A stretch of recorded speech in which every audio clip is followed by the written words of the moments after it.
Hello everyone, আসসালামু আলাইকুম।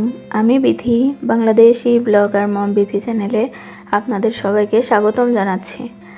আশা করছি সবাই ভালো আছেন। আলহামদুলিল্লাহ আমরাও ভালো আছি। রাত 8টার সময় আমি রান্না করব, সেই জন্য চলে এসেছি চুলার পাশে।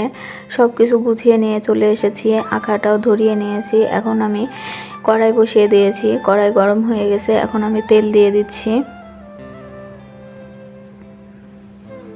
আজকে আমি একটা খুবই সাধারণ রান্না করব, কিন্তু সাধারণকে অসাধারণ টেস্ট হবে। তার জন্য আমি ভিন্ন স্বাদে কিছু রান্না ট্রাই করছি। একই সবজি আসলে প্রতিদিন একই নিয়মে খেতে ভালো লাগে না। যদি একই জিনিস ঘুরিয়ে ফিরিয়ে রান্না করা যায় তাহলে এর স্বাদটা আমার কাছে মনে হয় অনেকটাই ভালো লাগে। আজকে আমি একটা আনকমন রেসিপি তৈরি করছি, সিমের বিচি দিয়ে মাছ রান্না। এটা আনকমন না, ইউটিউব দেখেই শিখলাম। ইউটিউবে সার্চ করে ইউটিউব দেখে তারপর আমি রান্না করতে এসেছি। তো এটা এখন দেখছি সবাই রান্না করছে, সেজন্য আমিও ভাবলাম ট্রাই করে দেখি আসলে এটা খেতে কেমন হয়। তার জন্য আমি পেঁয়াজটা ভেজে নিয়েছি। এখন যে মশলাগুলো নিয়েছি তার মধ্যে কিছুটা পরিমাণে পানি দিয়ে গুলিয়ে এখন যে ভেজে রাখা পেঁয়াজ তার মধ্যে আমি দিয়ে দিব।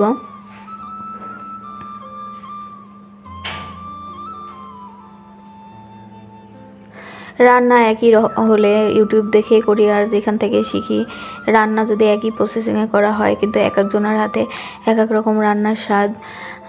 আমারটা ভালোই লেগেছিল। আসলে আমি যাই রান্না করি আমার হাজব্যান্ড তৃপ্তি সহকারে খায়, এর জন্য আমার রান্না করতেও ভালো লাগে।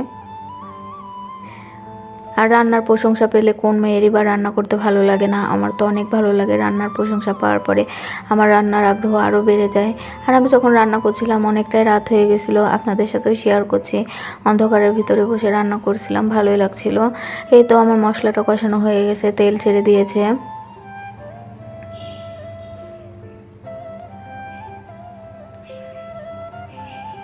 এখন আমি মশলার ভিতরে মাছগুলা দিয়ে ভালো করে কষিয়ে নেব।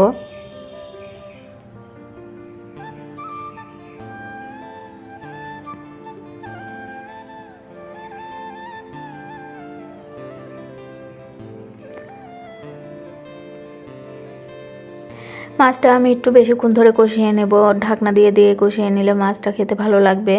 এই তো মাছটা আমি কষিয়ে নিচ্ছি, কিন্তু আমি আর একটু পানি দিয়ে দিব যাতে মাছটা খুব ভালো করে সিদ্ধ হয়, সেজন্য।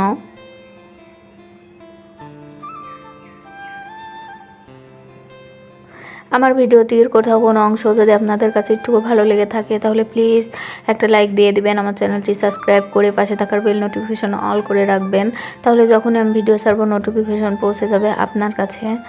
আমি তো একটু পরিমাণে পানি দিয়ে দিলাম মাছটাকে কষিয়ে নেওয়ার জন্য। এখন মাছটা আমি ঢেকে দিয়ে ভালো করে কষিয়ে নেব।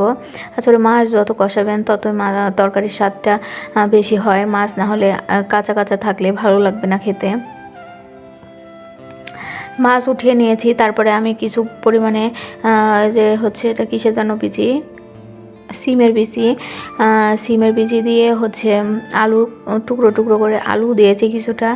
আসলে সিমের বিচিটা আমি ইউটিউবে দেখলাম সবাই খোসা ছাড়িয়ে নিয়েছে। আমার বেশিরভাগ বিচিটাই মানে হচ্ছে কচি ছিল, আর কয়েকটা বিচি শক্ত ছিল। শক্ত মানে একটু পুষ্ট ছিল বেশি।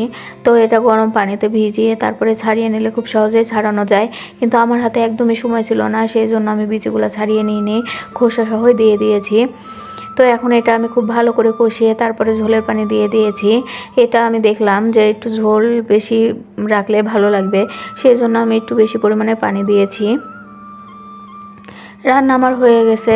তো খেতে আলহামদুলিল্লাহ অনেক বেশি টেস্টি ছিল। আজকের ভিডিওটি এতটুকুই। দেখা হবে পরবর্তী ভিডিওতে। আপনারা সবাই ভালো থাকবেন, সুস্থ থাকবেন। আল্লাহ হাফেজ, আসসালামু আলাইকুম।